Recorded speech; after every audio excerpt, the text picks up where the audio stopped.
Assalamualaikum students, I am Asma Mushtaq from the W Vibes. In this tutorial, we are going to study about the difference between the return instruction and the return from interrupt enable. Alright, so assume that we have an assembly language program for toggling the contents of the port B continuously. So I will write bit set file register port B, 0. Then I write the instruction call delay for introducing certain delay. Then I clear the bit using the command bit clear file register port B, 0, and then call delay. Okay, and then I have another instruction. Let's say go to back, and this process repeats continuously. So the back label is placed somewhere over here. Fine.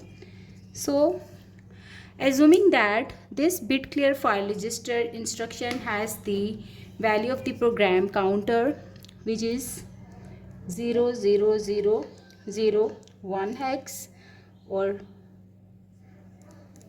0001 hex, then this instruction has the address of 0002 hex, then 00004 hex, and similarly 00006 hex, and so on. Fine. Now what happens, basically first we have set this bit, then we introduce a bit little bit delay, then we cleared the bit and introduced the delay, and then we kept doing so, which actually generate the square waveform at the 0th pin of port B. Fine. Now our task is to understand what is the role of the return instruction. So delay is a subroutine that we are calling for introducing the delay. So this instruction will introduce certain delay, and you can see from the playlist how the delay routines are written. Every subroutine ends with the reserved keyword, which is known as the return instruction or the return keyword. Fine. So what happens when you call this subroutine, which is the delay, before transferring the control to this delay routine, the address of the next instruction is actually pushed into the stack.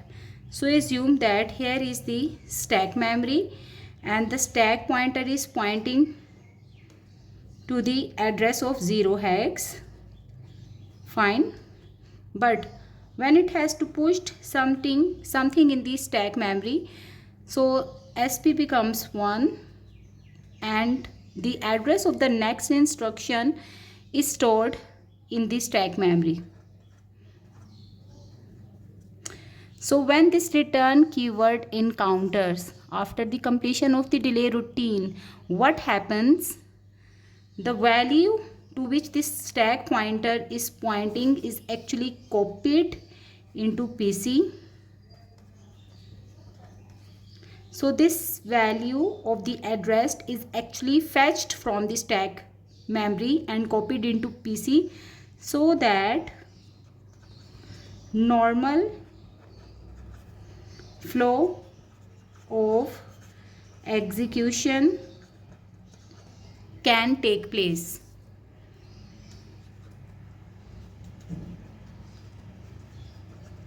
So this is necessary to use the return keyword at the end of each delay or each subroutine, because if you don't use this reserved keyword, or if your subroutine doesn't terminate on this reserved keyword, then the value of this stack pointer is actually not copied into PC and it will continue from here.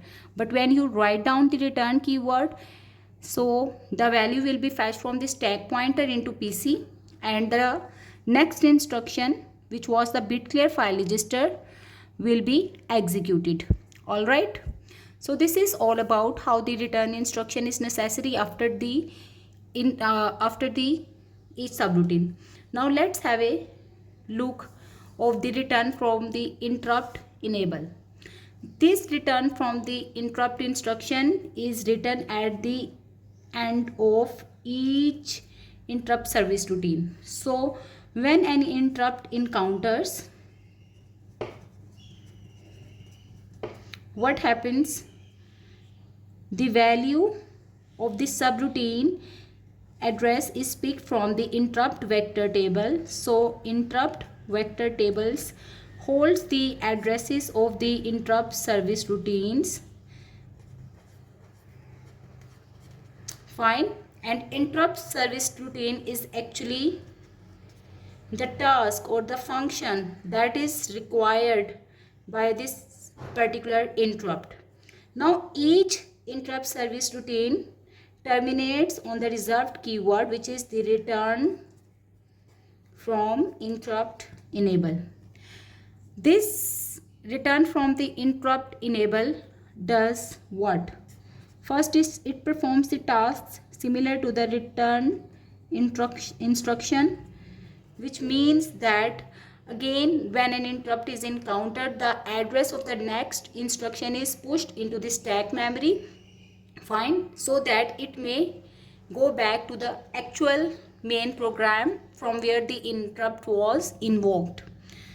Fine, so one role is similar to the return instruction, plus it also enables the global interrupt enable pin so that the new interrupt can be considered. So it enables GIE, global interrupt enable, so that we can do what? We can consider the new interrupts in the microcontroller. So it basically enables the next interrupts if there is need. Thank you for watching.